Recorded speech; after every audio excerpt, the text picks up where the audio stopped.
Hello there. Thank you for joining us from wherever you are. We're coming to you live from our studios here in Kokomlemle. Our digital address GA0992539. Let me take you through our top stories this hour. 8 more people die from coronavirus as death toll hits 66 and total confirmed cases also hits 12,590. We hear from the Deputy Health Minister on Ghana's strategy going forward. To mass test or not? What do you think? Let me hear from you as we also hear from the Ghana Medical Association.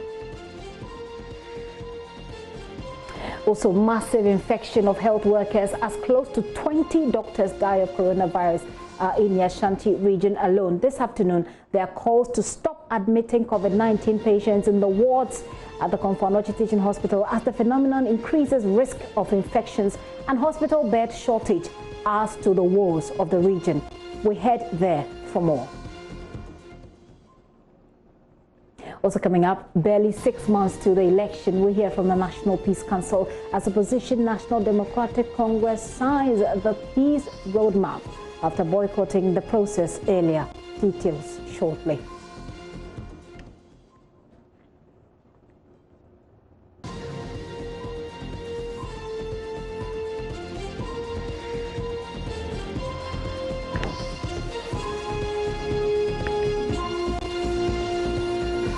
Those are top stories this hour. We are live on your digital television, also on DSTV 421, GoTV 144. Remember, we're streaming live on YouTube. Send your thoughts to us on 0540109009. My name is Gifty Andopia. This is The Pulse. Please be my guest.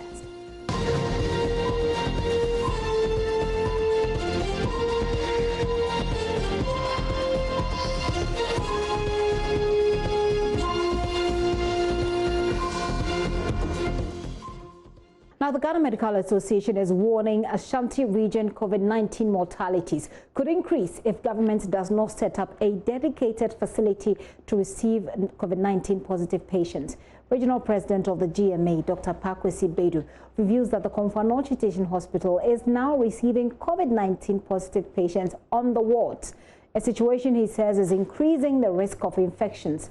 He also hints that more doctors at the hospital are getting infected due to lack of personal protective equipment. Dr. Bedu, in an interview with Love FM's Erastus Asaridonko, revealed that out of 80 doctors infected with the virus nationwide, close to 20 are from the Komfo-Anokye Teaching Hospital. The situation is really bad. If you look at the statistics from the Ghana Health Service, you realize most of the deaths are from here. And if you get to our hospital, you realize if you pass through the accident and emergency unit, you realize that they are expanding the holding area. Now, you go, previously we used to have the holding area, and then those who come back confirmed are subsequently transferred to the HIU, as we call it, at the other side of the hospital. But now there is a spillover. You get it. Patients who have tested positive are being kept at the main hospital, at the emergency on the wards, and that is the situation. In addition, you realize that aside the system being under so much pressure, we have most of our colleagues getting infected. And I'm saying this because we of the Ghana Medical Association are collating the data on number of doctors who have gotten infected in the line of duty, and so we know the actual numbers. And I am saying this on authority that so many of our patients, of our colleagues, not doctors alone, but nurses and other staff are getting the infection. Put a figure to it. How many are we talking about? Yeah, on the last count, as I said, we're still gathering the data. On the national level, we have close to 80 doctors. We're collating the number of doctors who have it. I'm sure in the course of the week or next week, we'll get you the actual analysis of the doctors. But here, per my last count, it will be close to 15-20 of our colleagues in this hospital. And as I said, we're collating the data on them, and that's how come I know the actual numbers. Now, you said that there is a spillover of patients. How do you mean when you say that? You know, previously for every institution, we have holding areas and then we have the treatment centers. When you come to Komfo-Anokye, we used to have a holding area, which is a place they designated under the disaster building. I'm sure if you pass there, you see it.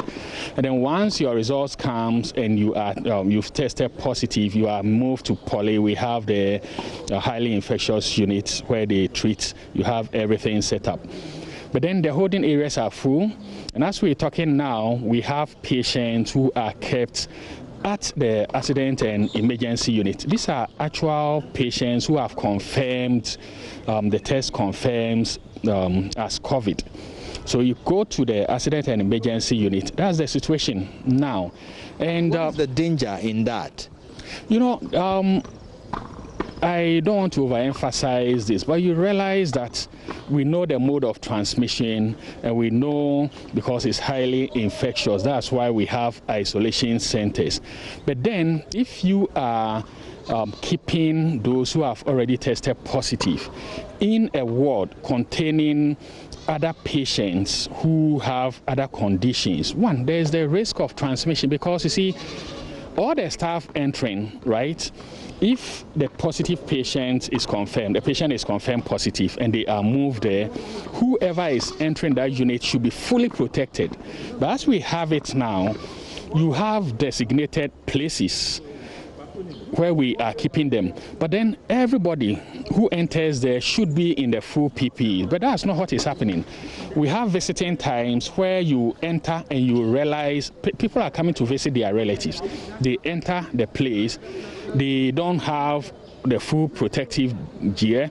Doctors, nurses, pharmacists, orderlies enter the place. They are not in full protective gear. So the risk of transmission from those infected with the COVID to the staff is high. And I'm not surprised. As I said, just last week alone, I was overwhelmed because we asked all our colleagues within the region and the hospital who have the COVID to submit their names, and then when they got they tested positive, and we've submitted that. And I was so surprised to see the numbers that were coming from here. Today we were talking among ourselves, and I think something has to be done about it. Yes, the hospital is expanding one of the waiting areas. They're expanding, they think they need more space. But we think as a region, and I'm not surprised the death rate is so high in Ashanti region relative to the rest of the country. We think as a region, we should designate a proper hospital. You see, they will tell you Kumasi South is the holding area, but Kumasi South takes on more of stable patients. Those who are seriously ill are brought to Komfo-Anokye. And I don't think, looking at the situation now, we have the facility, the space to take care of all this. And that's how come patients who have tested positive are still being kept on the ward. If a hospital like Kumasi South or any of the hospitals within the metropolis is closed down, all the patients they're transferred to other hospitals, so that the hospital will be dedicated solely to the treatment of COVID, as has been done for Gas South. That is what will save the situation, because if we don't take care, the spillover here will continue. More and more patients are coming, and you see now almost everybody who comes in with a suspicion of COVID, we test, they turn out positive, because I think contact tracing is no longer happening. People are falling sick, so the first time they come to the hospital, they have all the classical signs and symptoms of COVID. We test them and they are positive, and there's nowhere to take them. So eventually they will keep taking one ward or one space. After, when that place is full, we move to the next ward, we move to the next ward. So with time, the whole place becomes full of them. But then as this is happening, those who have accidents are coming. Those who have diabetes and complications of diabetes are coming. Those who have hypertension and hypertensive crisis are coming. So we will end up losing patients who are not COVID positive, because their spaces has been taken over by the COVID cases. And because you can't put all of them together, you realize that we may have to struggle to deal with it. And that's the danger. Now, early this week, we intercepted a memo which was indicating that because some doctors have been exposed, they've been asked to self-quarantine, and so the ICU will be running at half-mast, if I should put it that way. What's that situation? Tell us about it. Yes, what happens is if somebody tests positive in the unit, you have to decontaminate all the place. And as you rightly said, I think I also saw the memo, I think this morning or so. And after I read it on my Joy online, I went to check. Yes, from the memo and then from what I read is the entire staff there who came into contact with the patient who tested positive. We don't know whether the person got it in the hospital or had it, brought it within the hospital. So it means they all have to self-isolate. And in the intensive care unit is a highly specialized unit. I cannot work in the intensive care unit because I don't have the expertise. So if all of them are exposed and are waiting the results after, they will be tested and are waiting their results and then the subsequent testing, of course, it makes sense to shut down the place. But what it means is patients who really need intensive care unit, it's not only COVID patients who will be sent there. We have patients who get accidents. They come, their consciousness level is so low, and they will need ventilators to support their life. It means we can't do that because the staff to take care of them are not there. They are all quarantined. It doesn't end there. As this is going on, with time, this is the intensive care unit. It can come to the other unit. So if you have every week your staff being exposed, and then going on quarantine, what happens is with time somebody comes to the hospital and we don't have the required number of people. And see, I mentioned this weeks ago and we seem not to be paying attention to it, but that is what is happening. So we may be losing COVID patients, we may be losing patients who come with non-COVID related conditions because you don't have the requisite number of staff or the expertise. Yes, you may even have the staff, but if you don't have those with the expertise to deal with the condition, we are going to lose them because the people are in quarantine. Okay, what is happening there? Because I see holding areas for COVID-19 patients, and I see people go in with full PPE. Now we are having patients on the ward where I walked through today, and they're just mingling with other patients. Would you say that we are not taking things seriously in Ashanti region? Oh, you mean you went to the ward and you saw that? I went to the accident and emergency area, through to the chief executive's office, and I came back. Okay. And so, would you say we are not paying attention to protocols? Erastus, I'm glad you said you saw it for yourself, but that should tell you the danger we are in. Because if you don't take care, what is happening in that facility, a time is coming, everybody there will have to self-quarantine because once you walk in, as you are describing that the situation is and you saw it for yourself, meaning aside we the staff working there getting exposed, quarantine, and some of us of course will test positive and some have tested positive, those visiting, you get it, those visiting will carry the condition from the hospital. That's if they don't have it already from the community, they come to visit their relatives. Because you see, in this hospital, most of the services, you need something, relatives will have to be called to go get it for you, and that's what is happening. So they come to the hospital from wherever they are.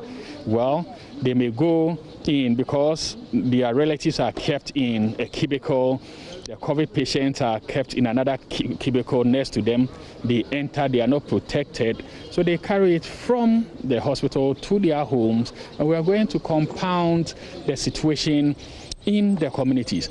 And we look at it is like people will think you just, instead of keeping calm or preaching calm, you are preaching you are panic. But this is the reality. You see, a couple of weeks ago, I think I spoke with your network and I said, if we don't take care, we move the fight from the community to the various hospitals, your hospitals get overwhelmed, and that's when the mortality starts going up.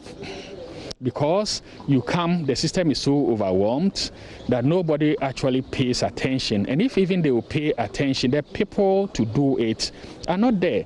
We have various units that has been closed down because patients who were on admission tested positive. So those non-positive ones will have to be moved to other wards. Meanwhile, they've been with these people over time. So the situation is serious. What should be done? What is GMA recommending that we should be done?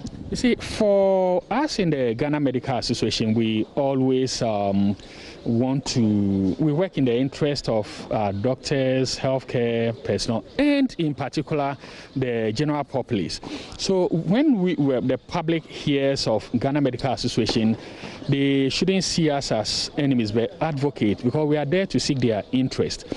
We think the general public should put pressure on their minister, on the government to, as a matter of fact, first thing, provide PPEs. Because you come to the hospital, the first thing is that we are under so much stress that things like gloves, just disposable gloves, are rationed. Things like masks, you have to fight at times to get it. Some health personnel are providing their own PPEs to take care of patients who are Ghanaians and even non-Ghanaians. If even they are non-Ghanaians, they are human beings. This shouldn't be the situation. We have more people coming in here, but we have less of the PPEs. They will tell you they are making effort they've sent so much PPEs, but that's not the situation on the ground. We buy our own mask, we buy our own shield. At times we go to work with our own gloves, because as the president said, the fight depends on you, your survival depends on you. But this shouldn't be the situation, because it's demoralizing. So we're calling on everybody to put pressure on the powers that be to make sure they get the facilities what we need. People were donating to the COVID fund. Let me ask, you can find out from, you said you've been to the CEO, or you can go back to them. How much of that money was brought to Konfanochi? I saw cards that were branded COVID, blah, blah, blah, blah. I don't know. Konfanochi hasn't got one. When they said the cars were to transport the sample to the testing site, and we don't. PPEs, we hear of it all the time. You come here, we don't see them. House officers who are genius, medical officers who are genius, residents who are in training are forced to work. It's not only in Konfanochi, most of the regions without the requisite PPEs. And you shouldn't be surprised more nurses and doctors are getting. That's the issue. So we should insist and we encourage the general public to put pressure on the powers that be to augment the supplies for the various hospitals. And then secondly, we are appealing to the Ghana Health Service and the Ministry of Health to, as a matter of fact, consider one of the hospitals within the metropolis, just as they did for Kumasi South, as COVID hospital, shut it down, evacuate all the patients there, transport them to other hospitals, so that we dedicate that center as COVID center. And I believe once we do that, that is going to help minimize the death rates. It's no wonder we have the highest death rates relative to the rest of the regions. The situation here is dire at the moment, and the Accident and Emergency Center, which you see behind me, is the source of referral for many hospitals across the region and even beyond. So we have emergency cases coming here all the time. Now, the situation here is such that many of the doctors and nurses have been exposed to COVID-19 in the last 4 days.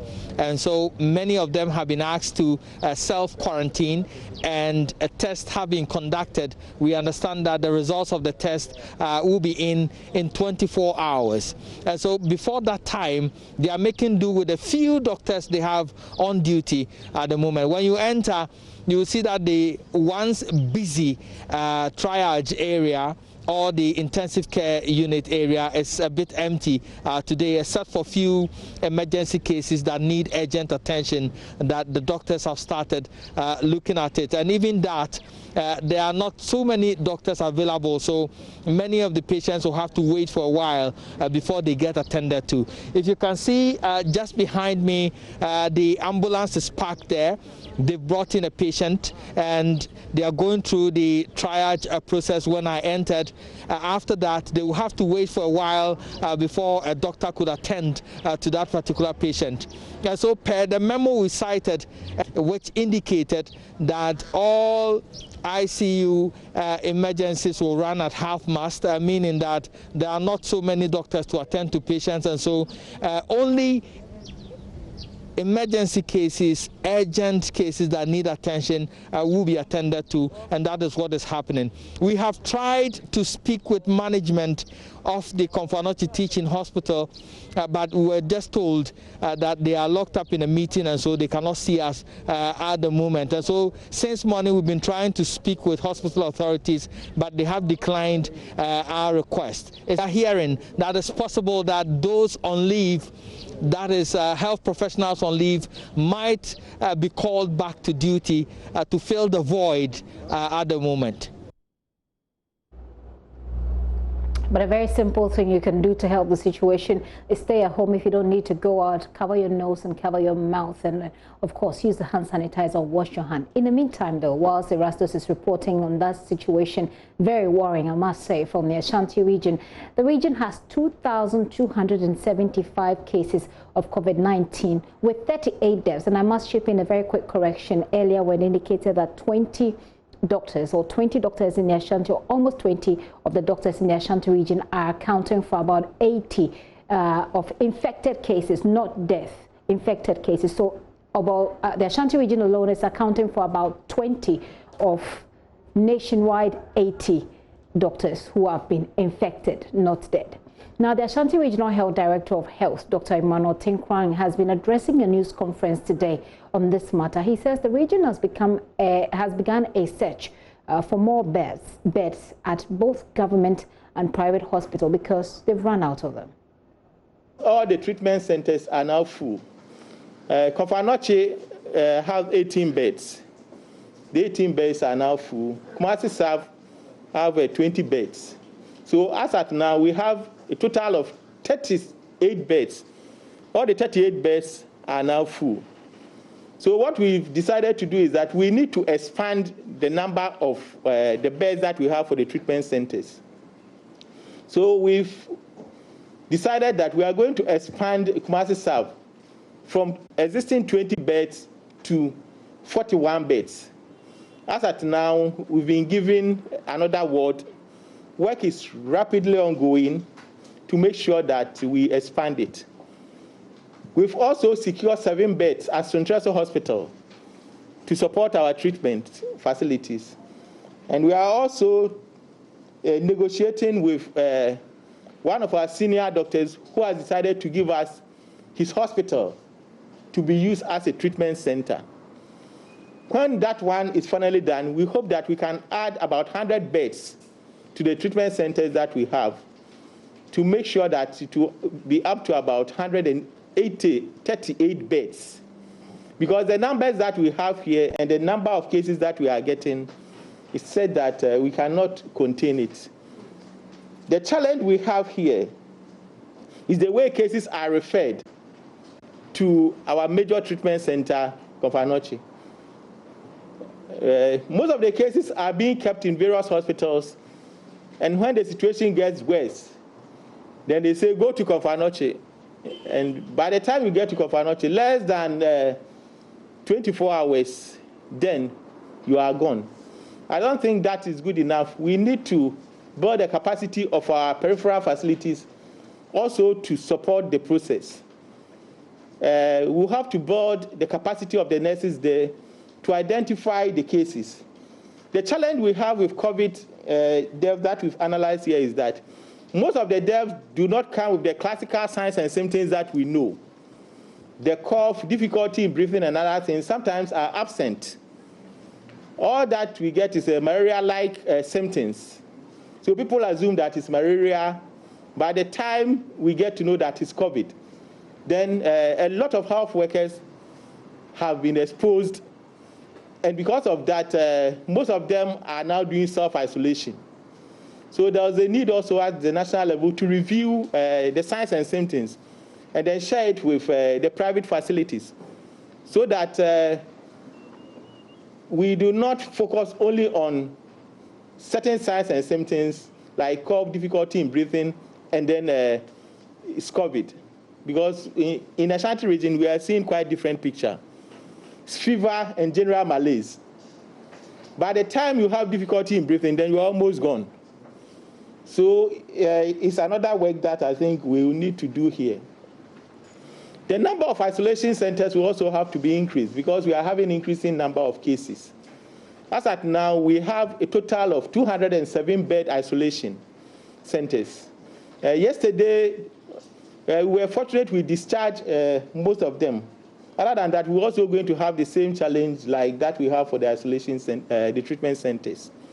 So that means that we have to get more isolation centers. Already we have spoken to Ghana Registered Nurses Association, so they've given us their hostels to be used as an isolation center. So in addition to the TUC, the Edriso one, we are also going to have another isolation center, and I believe that that will also help. That's Ashanti Regional Director of Health. He also talks about the disparity in the number of deaths reported in the region. You heard yesterday Occupy Ghana speak about it. Here is what he has to say and what the Ghana Health Service is actually reporting and why. The information that we get relating to the deaths are passed on to national, but at the national level, they won't just put it on their platform. As far as the death, the clinical management team will also have to do what we call audits of those deaths. And if they are satisfied that all these are COVID or COVID-related deaths, before they can put it on the national platform. So you always see that there's a disparity between the figures from Ashanti region and that of the national. It's because we do a lot of work on the data before we put it in public. Just as we do for Ashanti region, we are just one region, and the national is comprising 16 regions. So for that reason, it usually takes some time. So you realize that the figures that will come from Ashanti region and that you see on the national, there's always a lag, a data lag, because of the volume of work that they'll have to do at the national level. So that is the reason why you see these differences. It's not rare differences. It's just because of the way we process the data at our level and the way national also process their data. I must say that it's a very tedious work. It's not one-day work. Because if you say somebody has died from COVID death, you have to make sure that the death is truly COVID. That's the reason why national usually takes a lot of time, because once they put it on the platform, national platform, it ends there. Ours is more like a provisional. So that is what we need to understand, so that it doesn't create confusion between Ashanti region and the national. I'm saying this because we've had a number of calls. People wanted us to explain why our deaths is quite different from that of national. And that's the reason why we are having these differences. So, does it make sense to you, all that we're hearing, the figures, and put that all together? Let me hear from you. Send us a WhatsApp on 0540109009. I go back to Dr. Tinkran again. Like I indicated, we know that nationwide we're talking about 80 doctors, not health workers, doctors, who have tested positive or who have been infected. Out of that, the Ashanti region alone has 18 specifically. 18 doctors who have been infected. Dr. Tinkran has been explaining how more health workers are contracting the COVID-19 in his region. I was trying to explain it, and I told you that why are health workers getting the condition? The analysis shows that even those at the treatment centers, they don't get the condition because they are already gone, and they know that it's possible that they may have. The health workers who are now is those who inadvertently come into contact with people not even suspected to have COVID-19. The scenario we are having in the Ashanti region is that those who are coming with the COVID-19 who are diagnosed, they are not presenting with the clinical signs and symptoms that may even tell you that this person may have COVID-19. Most of them are asymptomatic. They have mild, we call it myalgia, and then general malaise. Some of them are not even showing signs of fever. So they come to your hospital, especially maybe a private facility, sick just like any other person. So by the time they are diagnosed at maybe Confanoche, when the cases are becoming bad, the final common pathway is Confanoche. So in Confanoche, they test and find that all these people are now positive. So the classical signs and symptoms that will even enable you to suspect, sometimes they don't present with that. And the moment they are diagnosed as positive, then you become contact. So we are not picking the cases from the treatment centers. We are picking them all over our healthcare facilities. So now you realize that most of our healthcare workers are in isolation because people walk in like malaria and other things, and they themselves don't even suspect that it's COVID. And by the time you realize, then they've tested positive and you have been exposed and you have to go for self-isolation. You see, if it happens this way, very soon we are going to deplete most of our healthcare workers. Apart from the fact that those who will be tested positive will also have contact, who will have to go to self-isolation, the others will inadvertently have it because these signs and symptoms that they are presenting will not even tell you that it's COVID. But as I keep on saying, you can't always gun PPEs everywhere. And that is the challenge. We can't have PPEs everywhere. Well, it is a very worrying situation. We'll still stay in the Ashanti region. One of the key things coming up is how we are complying to the safety protocols. Dr. Tenkwan has been expressing his own worry about the level of compliance to these safety protocols. He's urging the people, especially in the Ashanti region, to take safety measures seriously. But the bottom line with Ashanti region is that we need to adhere by the protocols and then the guidelines as has been prescribed by the president. Going around the region and especially working in Kumasi, sometimes you feel so disheartened because people don't want to adhere to the protocols and then the guidelines. Now we don't see the Veronica buckets anywhere. The social distancing protocol, nobody is observing it. You tell people to wear face masks and they are insulting you.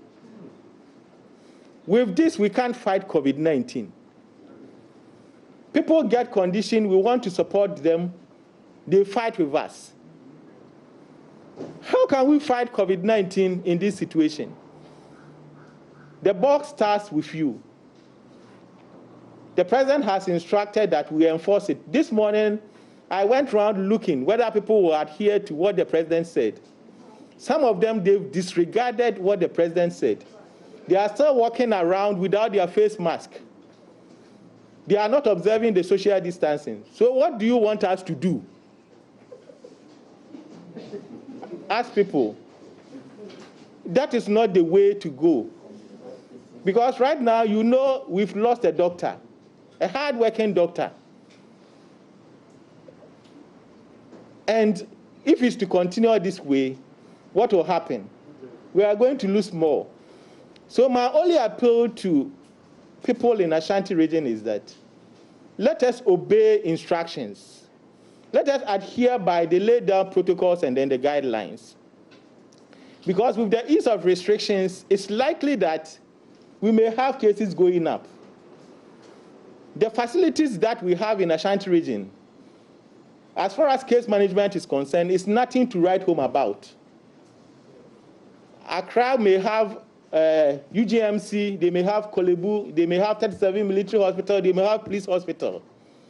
Ashanti, apart from Confanoche Teaching Hospital, we don't have any facility that we can say can manage severe and critically ill.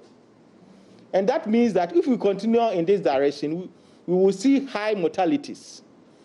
So what we need to do as a region is to make sure that we adhere by the public health principles. Other than that, we will have a lot of challenges. So the media, what you can do to help us is that let us try and then talk to people who don't want to obey any law in this country. I believe that it's time that we deal with them. We need to enforce the wearing of the face mask. And I believe we have the support of our regional minister. Even he started. And then some civil rights organizations and other things came in and said it's against the law. Nothing is against the law more than your life. We will not continue to live in this situation in Ashanti. And yesterday, talking to the regional minister, whether you like it or not, we will have to enforce it. And I believe that that is the only way we will have to go. It's a challenge, but we need individuals to fight for us. We can't fight it with fear, stigma, discrimination, and other things. And then people disregarding the rules and then the law and order in this country. That's the area that we want you to do. So if you continue to help us, we can assure you that we will flatten the curves.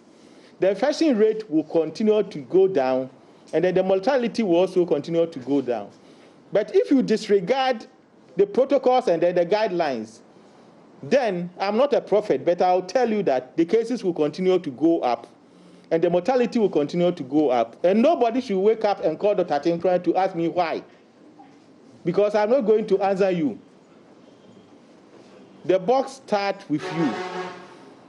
We don't sleep day in and day out. You can come here at 11 o'clock and come and see what we are doing here. By 5 o'clock, the calls will start coming. But the issue is not the health worker, it's not the president, it's about you.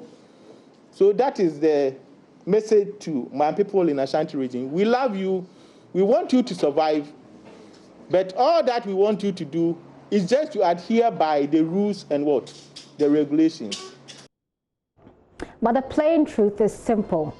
The more everybody gets sick, the more the health institutions are overwhelmed, the more our doctors, our health workers get infected as well, and there'll be nobody to take care of you when you're sick, and we all go down. We don't want to get there, and that's the plain truth. As we speak, 8,114 people are living with coronavirus. 8,114 people, I must say. The total confirmed cases is 12,590. Some have recovered, some have died, but 8,114 are still living with it. Good thing though is 4,410 have recovered, but many more are sick as we speak. 66 people have died, just by way of refreshing your memory. We'll take a very quick break. When we return, we go to the Ashanti region, from where we are hearing all these deep-seated concerns, lack of beds, the health institutions, as you heard from the Director of Health, are overwhelmed. We'll take a break. When I return, Ohim Interior is with me live from the Ashanti region.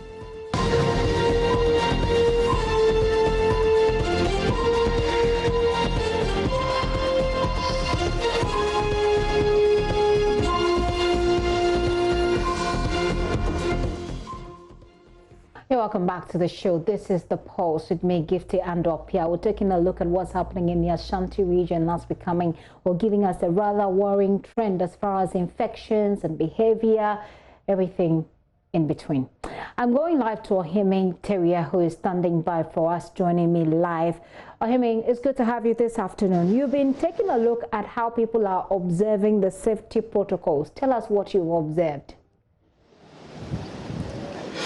Thank you, Gifty. The observance of the safety protocols has been the headache of the Ghana Health Service, an issue that the Regional Health Director, Dr. Emmanuel Tinkran, says he has reported it to the Ashanti Regional Minister, Simon Osei-Mensah, for an immediate address to the problems. And when we hit the streets of Kumasi, especially the central business district of Kumasi, I mean Adum, and the new Dr. Mensah market areas, people out there are not responding. They are not observing the social distancing protocols as announced by government. And then quite a number of people are not in nose or face mask. That has been the situation in Ashanti region. So I must say, around the central business district of Adum, if you count 4 people, you are likely to get at least 3 people who are not in face mask. And that's very worrying. But on this show this week, we've spoken to communication and public health experts who have said that we need to, you can't really force people. I mean, you need to enforce laws or create laws that are enforceable. Do we even have enough policemen to go around enforcing and making sure that people are wearing masks? What are the authorities there doing? Are there any strategies they are employing to deal with this, to get people to at least budge? For police, we haven't had the opportunity to speak to them, but from the information that I picked from the regional health director, he says he has already informed the Ashanti Regional Minister, Simon Osei-Mensah, who also happens to be the chairman of the Regional Security Council, for immediate attention to the problem. And it's not only people who are trading in the central business district or at the markets, but in some parts of offices of the Ghana Revenue Service, especially outside their offices, there are people who have ganged up trying to get registered for a TIN, that's a tax identification number, and many of them that I saw today were not in nose mask, but they have grouped. These are a large group of people who had grouped in an attempt to get the thing. So these are concerns that the health directorate is not happy, and we want the Regional Security Council to address it. Dr. Emmanuel Tinkran was particular about the fact that recently, when RESEC came out with a directive that police should arrest people who are not in face mask and ask them to do menial jobs or custodial sentences across the streets where they will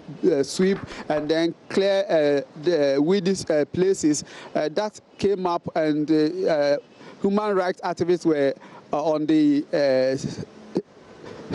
sleeves of the police and then the Regional Security Council. So he thinks that this is the time for us to ignore all these human rights calls and concentrate and pay attention to our health. He says, yes, if you manage to adhere to all these protocols, nothing will happen to you. You will not die. So it is better to live, to enjoy life, than to not to observe these social protocol issues and then come out, and also health and the human rights perpetrators will be also against all this. So he thinks that, yes, it's not an issue of human rights, but it's an issue of health that everybody has to be on board. Gifty.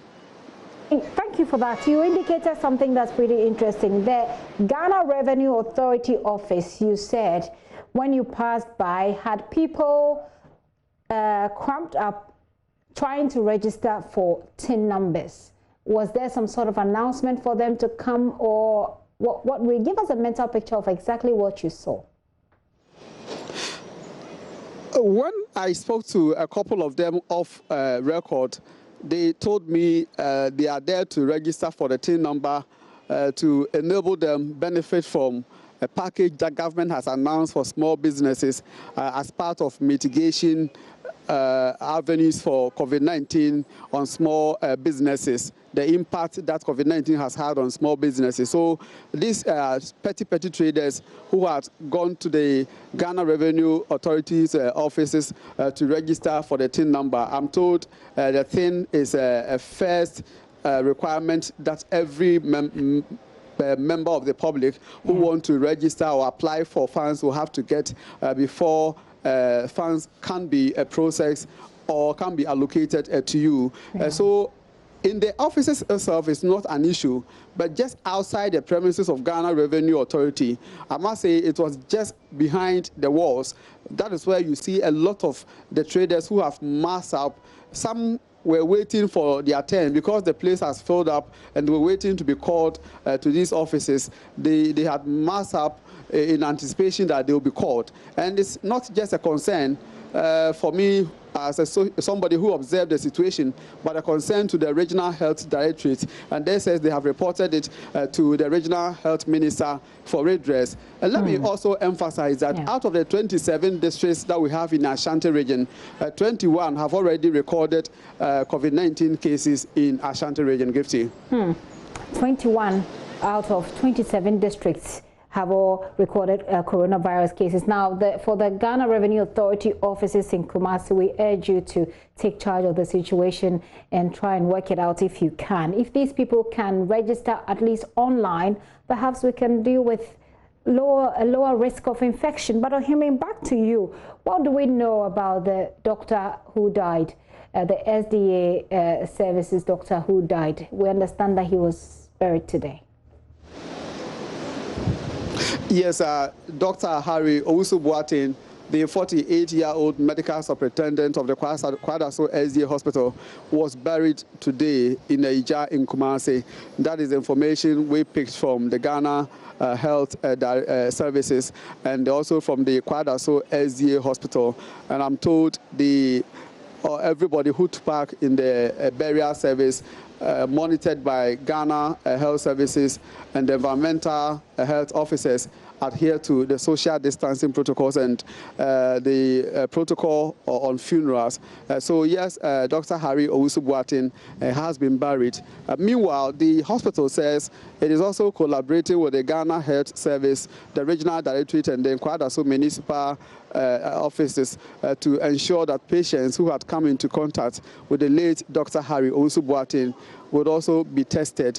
So they are making efforts to trace all the patients, not only the over 200 hospital staff who work with Dr. Harry Owusu-Boateng had been tested, but patients believed to have come into contact with him before his death will also be traced and tested if possible. Gifty. Now to the Ghana Medical Association, we have a statement from the Accra arm or the Accra wing here, but the Ashanti region GMA has been sharing some figures with you. Take us through those figures. The figures, as far as, for instance, on treatment center is concerned, is that in the whole of Ashanti region, there are two treatment centers. The Kumasi South Treatment Center, which has 20 beds, and the Konfanochi Teaching Hospital also with 18 beds. Now the treatment center is full. That is what the Ghana Health Service says. Now health authorities are also making feverish efforts to expand these treatment centers to 138. So what it means is that they will have new treatment center at Suntresu Government Hospital. That will be 7 beds, and then another 20 at the Kumasi South Hospital.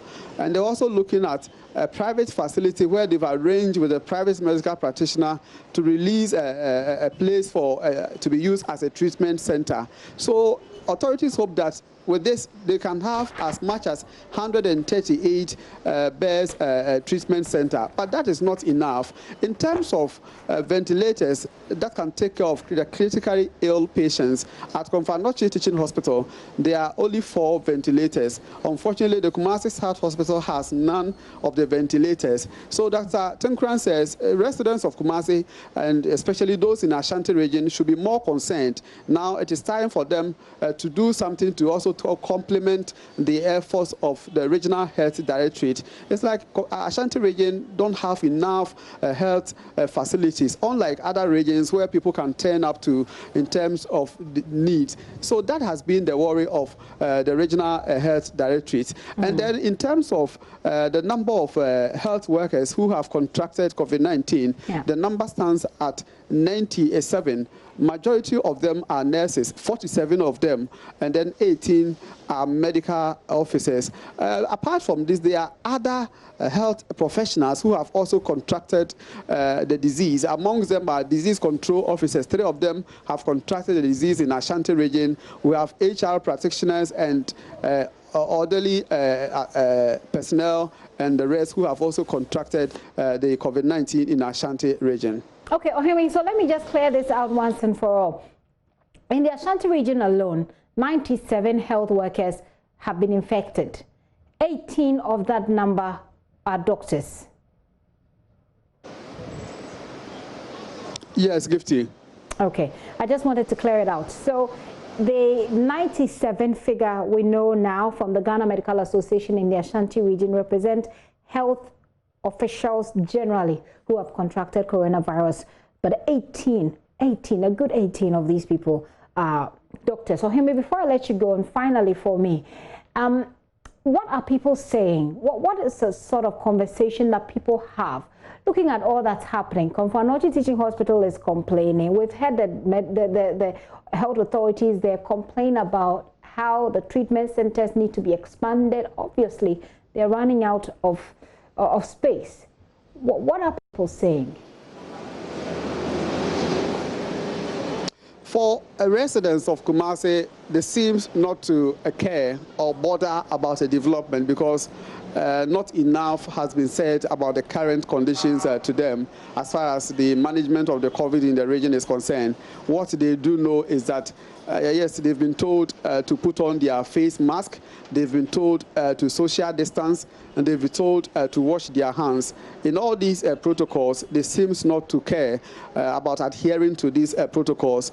And I do side with Dr. Emmanuel Tinkran at a point he sounded too worried. And he says that, yes, the health officials did not anticipate that the Ashanti region will record these high figures as far as the measures that they have put in place to manage COVID-19 was concerned. So it's a concern to the health officials, but to the general public, not so much of a concern because when we hit the central business district, for instance, people were busily going about their trading activities. They seems not to care. Even those who had the face mask had either put it around the chin or maybe it was just hanging loose their neck. So yes, they are there. They've heard a lot about COVID-19, but as far as the current situation is concerned, they haven't heard enough. They haven't heard a lot about it.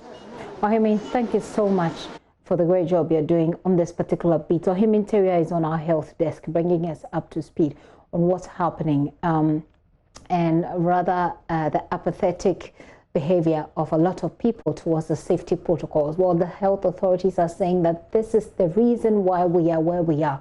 I'll tell you what the Ghana Medical Association Accra things today, just this afternoon, actually just a couple of minutes back, they've issued a statement. I'll take you through what that statement says in particular. It's been signed by Dr. Enes York. He's the divisional chairman. That's the Greater Accra division of the Ghana Medical Association. Also signed by Dr. Winfred Ba, who's the divisional secretary. They're raising concerns about how we are behaving as far as observing these safety protocols. It says, as we ease restrictions and learn to live with the virus, many people have regrettably relaxed their attitudes, especially with regards to measures aimed at reducing the spread. It goes on to talk about these negative tendencies, which are particularly worse in areas where a lot of commercial activities take place, such as the market, is becoming worrying. They talk about the much publicized enforcement of these measures by the security and local authorities that characterize the beginning of the pandemic, then the fact that it has also been relaxed. They're raising key issues. They want people to, these people I'm going to mention, to be a part of some aggressive public education. They list the MMDCEs, that's the District, Municipal and Metropolitan Assemblies. They say these people must lead the fight in enforcing strict adherence to prescribed preventive measures. They also list security agencies. They say that security agencies must be enlisted to support these measures. And then they go down to talk about traditional leaders. And yesterday we had a conversation with the NGOs in health. They raised a similar concern that traditional leaders, chiefs, queen mothers, women, pastors, imams must all be engaged in a community-based support as far as education is concerned. They're also talking about voluntary public disclosure And this is how they put it. They say that public education in all languages using the electronic, social and print media must be intensified, and they are calling on the National Commission of Civil Education, NCCE, to take the lead in roping in celebrities, influential people as icons to help drive home the preventive measures. And then they ask for the voluntary public disclosure of status, which they say must be encouraged to minimize the stigma, because stigma is making people apprehensive, keep to themselves, not talk about it, and in the end of the day, at the end of the day, they are spreading it to other people, especially those who are asymptomatic. They said that the general public is reminded that COVID-19 is real, and we must all be responsible in our personal dealings to protect ourselves and our loved ones. So this is a call for public education and enforcement coming from the Ghana Medical Association, the Greater Accra arm of the Ghana Medical Association, calling on MMDC, security agencies, traditional leaders, the NCCE, and voluntary public disclosure. Hopefully, we'll get there. I want to know what you think. Send me a WhatsApp message. I'll take a quick break. When I return, more of your messages.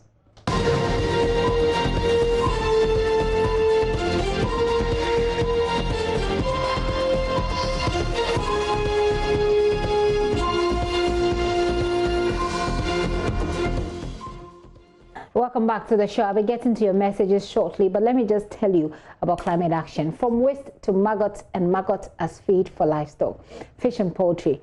Need Eco Feed as an innovative project that uses abattoir waste to generate feed farmers. This circular economy approach to fighting climate change has been something that's been championed. On Climate Focus today, we present the story of Neat Eco Feed, where maggot is turned into a valuable commodity.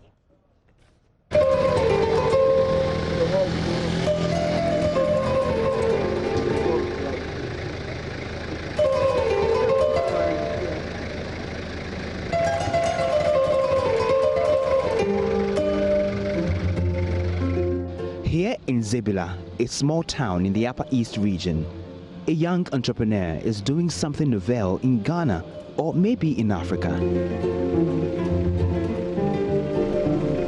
His company, Neat Eco Feeds, is producing animal feed, rich in protein. His raw material is waste from homes, abattoirs, and markets. Throughout Ghana and other parts of Africa, tons of slaughter weights are produced from abattoirs, and what most of them do is that they dump them into water bodies, and others allow them to decay and emitting methane gas and other toxic gases that are affecting the ozone layer and having effects on the climate. And so what we did was that we crafted out of our environmental policy the recycling of the abattoir waste from our own abattoir and that of other abattoirs within the Upper East region. When the suppliers are many. So I want us to build a database. Lincoln Winimipida is a chief executive officer of Neat Meat Limited. He holds a master's degree in business planning and microfinance management from the University for Development Studies, Tamale, Ghana. His business model has a huge impact on climate change and the source of income of 3,000 guinea fowl farmers in Ghana. There are various forms of animal rearing. We have the intensive and the extensive. And so from your point of view, the extensive kind of rearing is where the animals are allowed to graze openly. And that goes a long way to affect the environment because they graze off all the grass. Some of them even stumble on the soil, and that helps to make the soil very hard, and doesn't augur well for crop production. And so what we do is that our feed, once you have it, the farmers come in for it, their birds and their livestock are housed indoors, and so they are fed on it. And so it helps prevent the incidence of them going out to affect the environment by stumbling on them. Africa produces less than 1% of the feed produced globally, despite the continent's ever-increasing need to feed its livestock and poultry. The rise of fish meal and soy meal production is causing global issues such as overfishing and deforestation. Meeting the growing demand for protein to feed farm animals requires an alternative source of protein. At Neat Eco Feed, protein means maggot. These are very, very high in protein. They contain about 60% protein, and they are very suitable for aquaculture, for poultry production, and even for livestock and other piggery projects. And so far, we started in 2018. We have been able to mop close to between 20 to 25 tons of waste from these abattoirs, and we'll be able to recycle that to produce this maggot feed.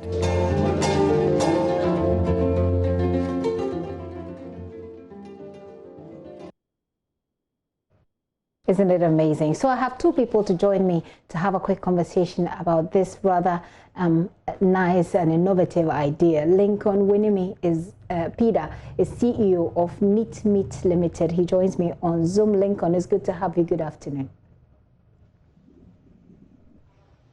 Okay, I'm hoping that you've heard me, you've responded, but do unmute the button on your Zoom. I also have joining this conversation the Netherlands ambassador to Ghana, Ron Stricker.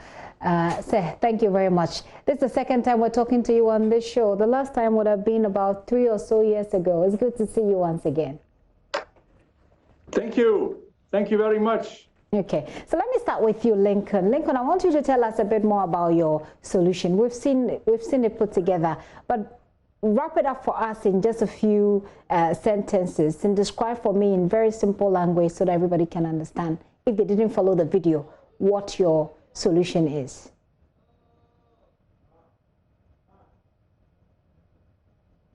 Hi, Lincoln, you're muted. Can you unmute so I can hear you?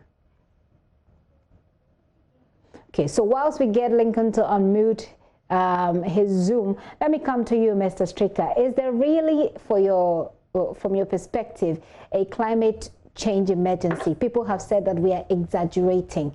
What's your perspective on that? Thank you very much, and I'm very happy to be on your show here today, and I'm very happy actually also that you pay attention to climate change. I think it's a very important issue. Of course, we are living at the moment through difficult times because of COVID and Corona, but climate change, of course, is now and in the further future a much bigger threat. So I think there is an enormous urgency.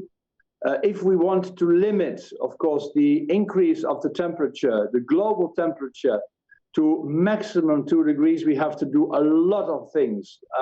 I can describe what all we have to do, but I mean, what it means in essence, of course, is that there is a very high sense of urgency to do something about climate change. And I think that basically comes down as a sort of duty to all countries in the world and also all citizens in the world. So yes, we are living in a sense of urgency when we talk about climate change. Okay, I get you on that. Let me bring you in, Lincoln, if we can hear you at this point, to break it down for us in a few sentences, in plain, simple language, the way my grandmother will understand what your solution is, how it works.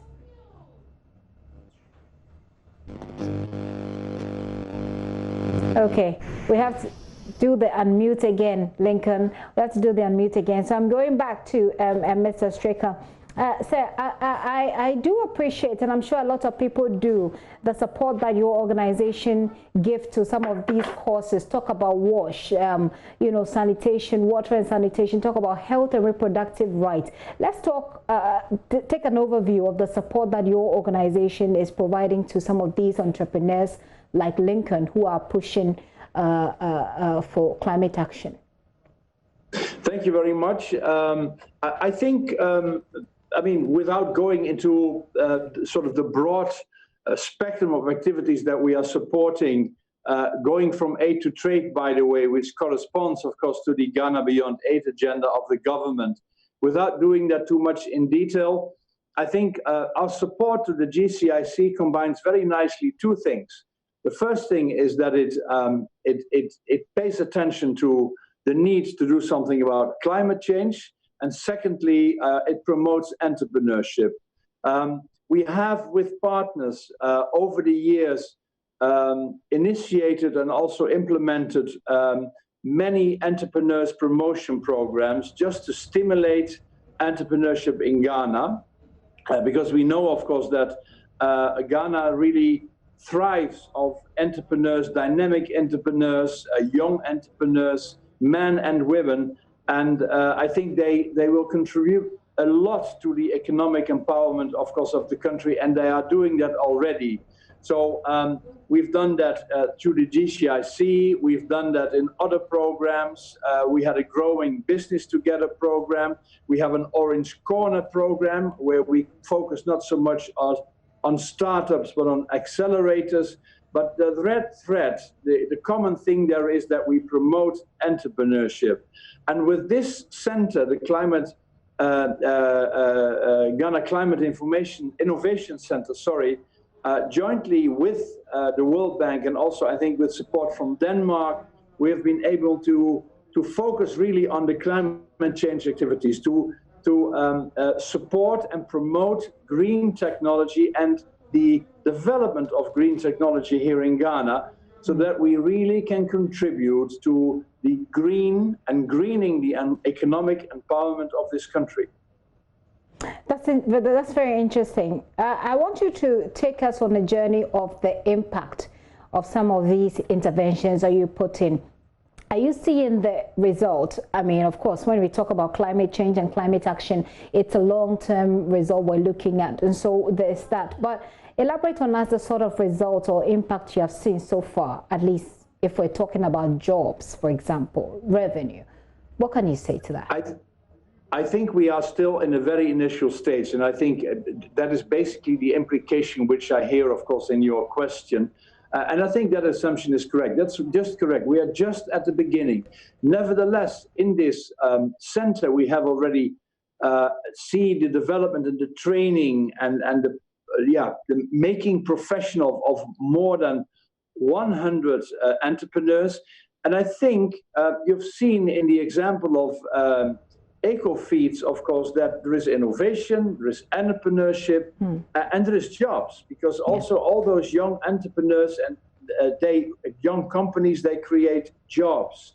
I've seen another example, which is called Zakol, where I think it's a bit similar to eco-feeds, where a company and a young entrepreneur transform the remains of the coconut, which we, of course, find a lot along the streets, because people have drank the liquids, the contents of the coconut. They transform it in charcoal so that you can burn that.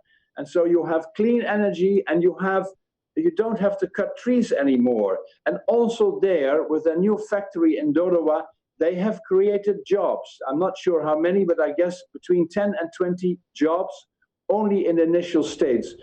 So what the immediate future means, more training of entrepreneurs. We certainly will go into the hundreds. And of course, in the end, I think hundreds, but rather thousands of jobs will be created. So there will be the initiation, the start of a green, innovative economy in Ghana. That sounds good to me. That sounds good to me, and I do appreciate that not everybody is on board, because not everybody has really understood the implications of our action on the climate but slowly and steadily we'll get there. So thank you very much. Unless you have any final thoughts, we'll end it there. Now, yeah, I think your last comment, I find that very interesting, and I think it's very right that you say that.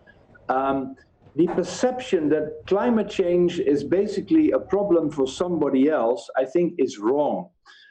We should recognize, however, of course, that the climate change, because it's CO2 emissions, of course, was largely created elsewhere, and not in the developing countries, and not in countries like Ghana.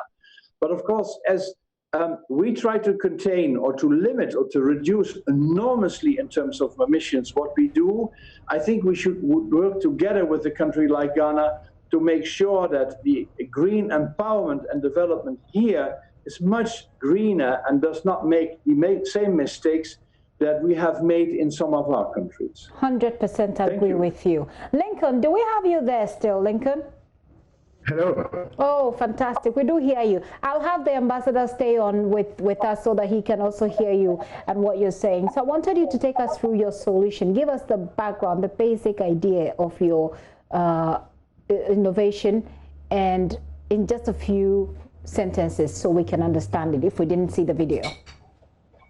Okay, thank you very much for the opportunity, and I'm honored to have been a discussion with Ambassador of the Netherlands to Ghana. I think it's a big opportunity. So quick one, basically, so we operate a meat processing company way back in 2014 called Meat Company. And so we generated lots of waste. And you agree with me that throughout the country, lots of waste is being generated from the abattoirs. And what they do is that they dump this waste on river bodies and in around the abattoirs, and which is causing a lot of hazards.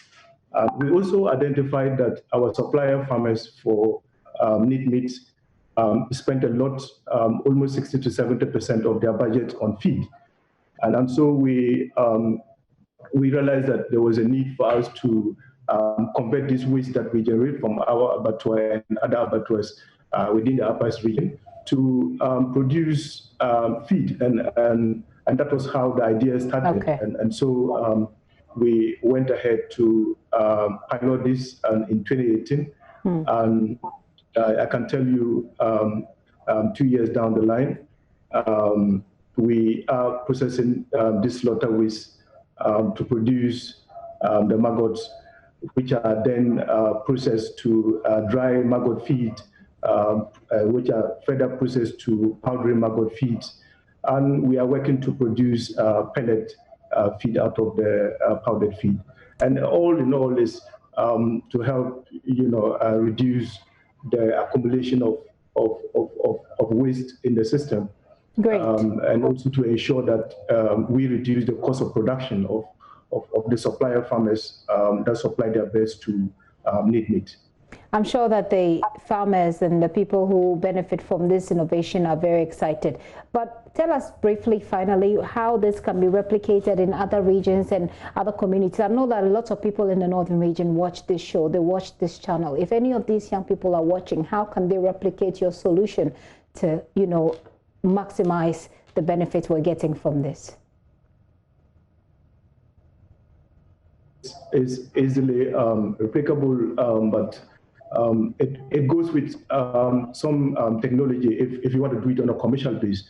And so it's replicable if you want to do it on a small scale, maybe for your fish farm or maybe for your poultry farm. Yes, but to go commercial, you will need some additional technology to be able to go commercial as we are currently doing. Lincoln, I'll say a very big thanks to you and congratulations. Keep doing what you're doing and rope in more of these young people so they can share the idea of climate action among their peers. Thank you. Lincoln Winimi Peda is CEO of Meat Limited. It's one of the innovative ways of dealing with the climate issues that we have and taking climate action. Before him, I had a conversation, and in fact, I made him wait for us as well. Ron Stricker is the ambassador to Netherlands, Ghana's Netherlands ambassador to Ghana, who also joined in that conversation. That's an organization supporting climate action through the Ghana Climate Innovation Center. I'll tell you about what's happening. We've got barely 6 months to an election. Now the opposition NDC has finally assented to the comprehensive roadmap designed by the National Peace Council to deal with the threat of party militia or vigilante, if you like, but not without some reservations. The party has cited a number of concerns, including government's failure, as they say, to reprimand persons indicted in the Emil Short Commission report and the alleged recruitment of NPP thugs into the security agencies. Chairperson of the party, Samuel Ofosu-Ampofo, leading a delegation to sign the document, observed that the party is signing because of its resolve for the rule of law and peaceful elections to prevail. Our commitment to a peaceful, democratic governance is unwavering.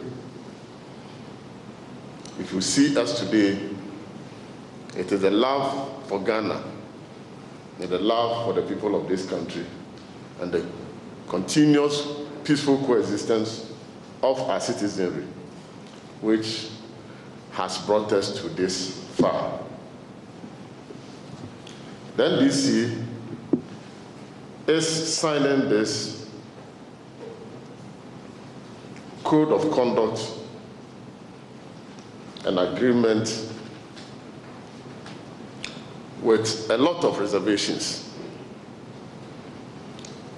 We have communicated our reservations in a letter that was written and signed by myself on the 27th of May, 2020. And I would like to reiterate some of the contents of our reservations. We indicated that out of the 22 key deliverables expected to be enforced by the political parties, only 4 can be enforced under the code of conduct that we have signed. We have raised reservations, and I want to quote from our letter. Sir, from the tone of your letter, we are entitled to draw legitimate inferences that the outstanding institutions whose signatures we are waiting before presenting the document to us. Once again, we have realized that the government of Ghana, which is a major implementing agency, because virtually all the other organizations that are supposed to be signed, or that are supposed to sign this document,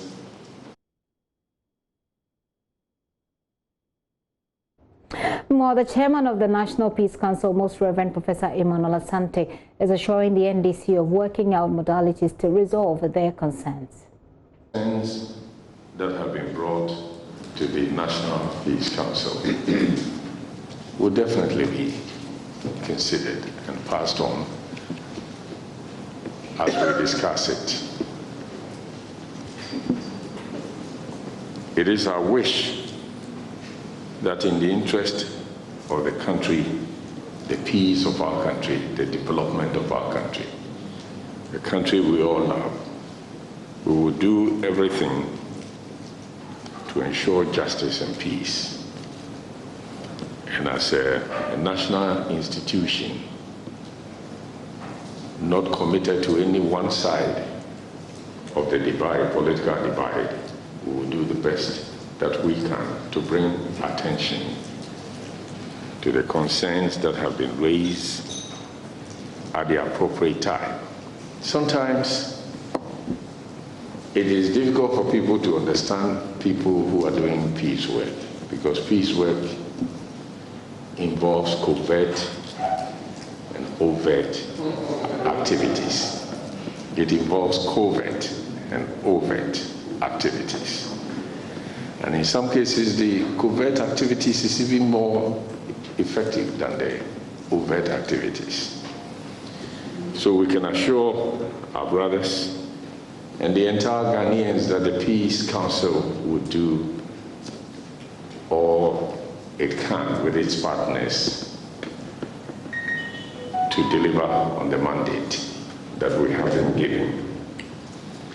We want to say a big thank you to the National Democratic Congress for coming in to append signature to this. As I said, we will be naive to think that the mere signature to this document solves all the problems. But at least as distinguished members of this country, we know that once we have committed ourselves to something, we will do the best that we can to ensure that what we have committed ourselves to comes to fruition.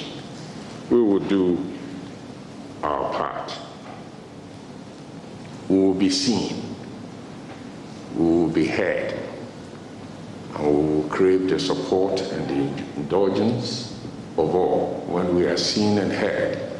And even where it hurts, we will display understanding for the sake of Mother Ghana. For the sake of Mother Ghana, he says. And let's move away from the politics and talk about the Day of the Child. Like every year on June 16, the African Union and its member states observe the Day of the African Child as a commemoration of the 16th June 1976 student uprising in Soweto, South Africa, where students who marched in protest against apartheid-inspired education were brutally murdered. To celebrate the children of Africa and call for serious introspection as well as commitment towards addressing the numerous challenges that they face in Africa, the Day of the African Child 2020 themes will reflect on access to a child-friendly justice system. I like to emphasize that a child-friendly justice system in Africa, as adopted by the African Union Executive Council during its 34th ordinary session held in February last year. This year, coronavirus won't allow a congregation, so we brought here the Regional Director of the Department of Children at the Ministry of Gender, Children and Social Protection to, help us understand this so we can all help to advance the cause. It's in the person of Alexander Sifa Bwedu. Mr. Sifa Bwedu, you're welcome to the show. Thank you very much, Madam. So where do we stand in terms of our story when it comes to protecting children? What do the statistics available to the Department of Children say? If you say the statistics, what are you what information do you have at the department that tells the story, that tells our story, our Ghanaian story, yes, of how we have been able to protect the children? Yeah, it's in connection with the policies that the department has come out with. The department has come out with two overarching policies. Okay. That's the Justice for Children policy and the Child and Family Welfare policy. And all these two policies are seeking to protect and promote the right and the welfare of the child. And again, we also have laws, national laws, the Criminal Code Amendment Act, the Children's Act, the Justice for Children's Act, and other acts that promote the right of the child. But what is happening is that we don't work in isolation. We work in collaboration with our stakeholders. We work with the Department of Social Welfare, we work with DOSU, we work with NGOs and so many stakeholders to promote. You talk about the laws and the policies and all of that. We'll talk about the AU Day of the Child in a bit. I just want us to set a bit of a background for Ghana. Okay. And you talk about the policies and all of that. But the laws and the policies, are they really working in the interest of the child? Is that something that we can safely and boldly say? Yes, because those children who have been abused, the issues have been sent to court and the justice have been taking place. The concern has really been that enforcement agencies and organizations or institutions, state institutions like yours, have usually been overwhelmed. You have been under-resourced, you have been ill-resourced, you don't have people to work, you don't have money to work with, and so at the end of the day, we've not really made the gains that we want to make from these policies. How do you see that? But then the little resources that we have, we make effective and judicious use of it to ensure that the laws are enforced. We collaborate. In fact, that's why we do more of collaboration. Okay. Let's talk about the purpose of celebrating. I've given a bit of a background in my intro, celebrating the AU Day of the Child. Yes. Lots of people will look at this headline and just perhaps gloss over it. What exactly is in there that you think or you want to draw people's attention to focus on? Actually, the AU Day of the African Child is celebrated on the 16th of June of every year, just as you said. And it was instituted by heads of states and governments of the then OAU. And the purpose, as you've just asked, is to commemorate thousands of children who trooped in Soweto, South Africa, in demanding for their rights, like you have said. And so we celebrate this day to remember, in remembrance of the bold actions and steps that those children took to promote their own welfare. Again, we celebrate the day because it gives us the platform as a nation to meet and discuss issues that are affecting children and find solutions to it. to it. Well, were you part of the last meeting in February last year? No, I in person was not part, but somebody from our department. Your department. So when the person came back, what did you exactly do with the information that came? I mean, how did that information help our child protection? Yeah, that information revealed to us our shortfalls, what we are left to do. Okay. So what are those things? Do you, if you remember any of them offhand? I think generally it has to do with implementation. Like, for instance, the department that is responsible for children will have to be a resource. As we are under resource now, we go to the regions and the number of staffs, we are few. Okay. So these are some of the comments I remember they made. Yeah, I didn't go myself anyway. I got that. I got that. I just want us to look at the just so we can be sincere with the stock taking. Yeah. So they went to in February. They went for this meeting. They came back with a report as to the gaps. Yeah. How have you addressed the gaps that were highlighted from that meeting? As in, what exactly did they say, and what have you done, or what has the department done about those? You can give a specific example. Yeah, specifically, I was talking about our staffing. Okay. Yeah, our staffing, we are under resource. So I think I remember the recommendation was that we should get more staff, and then we should also be resourced financially and other things, so that we can have the capacity, to work to promote. So have you had more people being recruited, or? I think the head of civil service is in the process. Every year they recruit, and this time around, I hope with that recommendation, they will give us more staff. And has there been any increase in the allocation, for example, of money given to you? In fact, there's one. It is my national director who is supposed to. This is beyond your pay grade. Yes, it's beyond me. I don't want to go there. Well, I mean, I don't intend to get you into trouble, but these are the real issues that we need to deal with. These are the real questions that we need to ask. Otherwise, we'll just be having fun with AU Day, celebration of AU Day, and we end up missing out on the real issues about child protection. They have recently been, there's this quick one I just want to push in. If you can answer it, it's fine. If not, I'll understand. The children who are begging on the street, coronavirus, and you have children begging on the streets. They walk up to the vehicles and they touch the cars and they ask for money.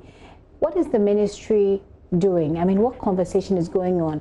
And again, you're not the minister, so I won't push you too much. But what is the conversation going on at the ministry about these children? Yeah, actually, children on the street has been a big issue in our ministry. I think we had a project called Operation Send Them Back Home, and that was targeted to take away all the children from the street. But at the moment, I have been told that responsibility has been taken away from us.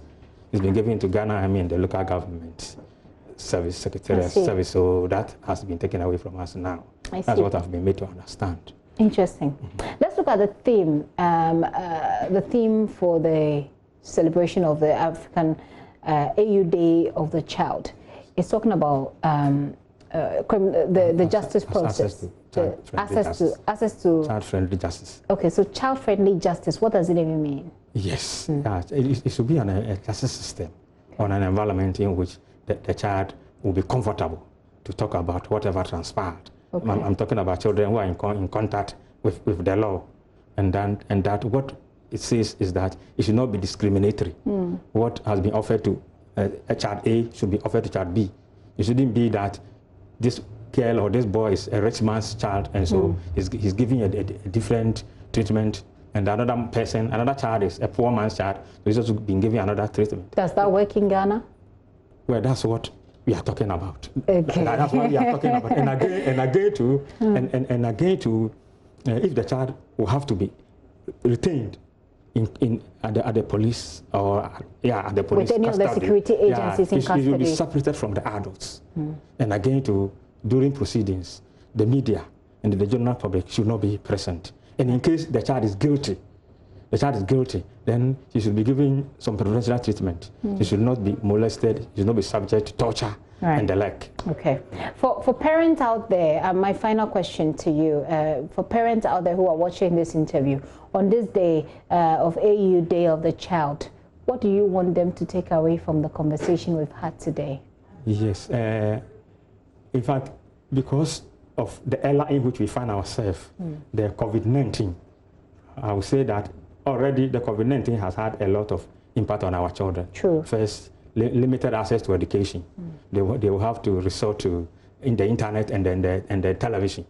But even we know that in most part of the country, the internet is not working so much. And then again, some children don't even have access to the television. True. Yes, and again, with this COVID-19, there has been socio-economic impact. Some parents have lost their jobs. And so, like, for instance, they also operate the hotels and the like. And so the ability to provide for the children their basic needs and the like has been hampered. And then again, the children themselves are living in fear. They are afraid of being infected with coronavirus. Yeah. So the parents should take good care of their children. They should ensure that the children go by all the protocols that the government has brought about in order to protect ourselves from coronavirus. They should be they should ensure that their children wash their hands. Okay. They use sanitizers, they observe social distancing, they should use nose masks and all the other protocols that will help our children to survive, because they are our future. If they are not there, we are also not there. Come the 40 years now, I don't think the two of us can still be here. Yeah. They will take our place. So if we don't protect them, then we don't have a future as a nation. I get that, and I hope that the parents are listening. I've been talking to Alexander Sefabwedu. He's with the Department of Children at the Ministry of Gender, Children and Social Protection. And it's interesting that we bring this part of the conversation about children when it comes to coronavirus and observing the safety protocols. They're watching you. Children mimic us a lot. So whatever it is you're doing at home, they're watching you and they'll be doing the same. I know our children who have now become so used to washing their hands, and anytime they see a bottle of sanitizer, they open their arms. Why don't we encourage more children to be like that as we protect ourselves? And our state institutions, by the way, our health institutions are already feeling the pinch. So you have to take care of yourself. Mr. Sefabwedu, thank you very much for coming. It's a pleasure, madam. Okay, let's take care of ourselves. On that note, I'll take a very quick break. When I return, I'll take you to Germany, tell you what's happening there. They've launched an app, and it's about coronavirus, and there's also been massive protests there. That's what we'll talk about when we return.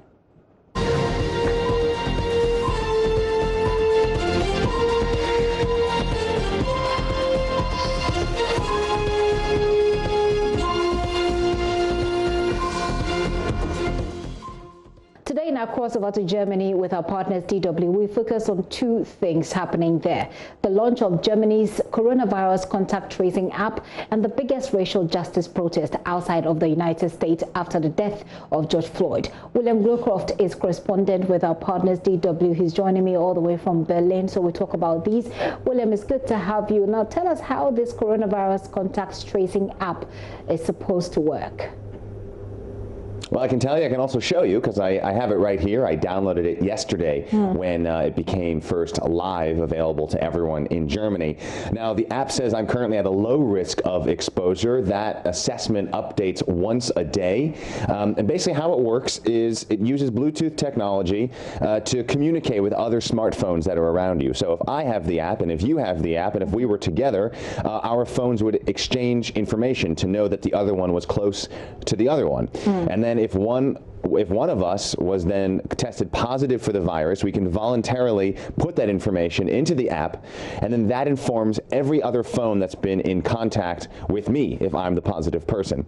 Now, it's important to note that this is all anonymous. You would never know who the person is. You wouldn't know where it happened, when it happened. You just know that it happened. And that's what government officials are really hoping will be very effective in stopping the spread of the coronavirus. What it means is that everybody will have to download this app. Is it mandatory for everybody to download that app? No, it's not. It's completely voluntary. There's no way that the government can or wants to force people to download the app, but they do very strongly recommend it. Of course, it's not compatible with everyone. It's Android and iPhone devices. They have to be the newer versions of those devices. They have to be updated to the newest versions of their iOS. You, of course, have to have your country location for your app store to be in Germany. Otherwise, you can't get it. I actually even had some trouble finding it. I had to go to a news article to click a link that brought me me to the App Store because I couldn't find it myself in the App Store. So it's completely voluntary, and officials have so far been touting that several million, about 6.5 million people have downloaded it in just the first day. It's quite a strong start, but of course a country of 80 million people, 57 million smartphones, that's really just a drop in the bucket to be able to have the kind of effective coverage and the breaking of infection chains that the health officials here want to see. I know this app is not entirely different. We can talk about some of these or something similar that has been created in Asia. Here in Ghana, we've had our own, which was launched back then. But what took Germany of all countries so long to get this app out? The big reason is privacy. That was a major concern, a major point of debate here in Germany through the months of April and May when this app was promised to be coming. And the German government worked with Deutsche Telekom and SAP, the major technology company here, because the goal was how to make, and the challenge was how to make an app that is effective, that provides the information to people that they need in a timely way without sacrificing privacy, without sacrificing anonymity. This is a very important and sensitive issue for Germans with their history of being a surveillance state and dictatorship. They don't want the German government, and also they don't want large companies knowing what people are up to, where they are, tracking them in any kind of way. So they had to find that balance to make the information useful but still anonymous, to make sure that the information is stored on the local phones and not in some kind of central server where it could be accessed by third parties. So there were a lot of layers and a lot of different actors involved, both in the government and out of the government, to consult with to make sure this app met both the health standards and the security and data privacy standards that Germans demand. You've already touched a bit on how authorities hope that this will effectively deal with the problem. But let me link that quickly to racial justice. And because you've talked about that, I want to move on to racial justice protests, which is something very big at the moment. It's happening across the world. But what is happening in Germany has been described as the biggest protest outside of the United States of America. But you're also looking at this happening in a pandemic. Give us more on that developments there. Yes, and government officials tell you all the more reason that everyone needs to download this app we're talking about, because we are seeing every weekend for the last several weeks huge protests, huge gatherings of people, not only in Berlin, but in multiple cities, dozens of cities all around Germany, protesting for racial justice, for racial equality, for the end to discrimination. And it's not only about George Floyd and what's happening in the United States. It's about what's happening here in Germany, problems with policing, problems in politics, in bureaucracy, people who feel discriminated against and are discriminated against just because of the color of their skin, because of their ethnic background, their country origin. Just last week, the 2019 anti-discrimination report was released by the German government, and it showed a marked increase in cases of discrimination against people, especially in the job market, when looking for apartments, and these kinds of things. And the biggest reason for this discrimination was skin color, was ethnic background, country of origin, these kinds of things. And that has become, because of what's happened to George Floyd and what happening in the United States, that has boiled over here in Germany.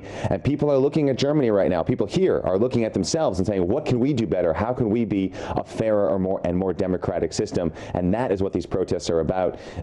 Tens of thousands every weekend, and more are planned. Wow. And I hope really that all these people download the app, so at least they know that in the crowd there's someone somewhere who has coronavirus. That is the goal, exactly. William, thank you for that update. William Glucroft is correspondent with our partners DW. He's joining me all the way from Berlin here on The Pulse. This is still The Pulse with me, Gifty and up here. Keep watching.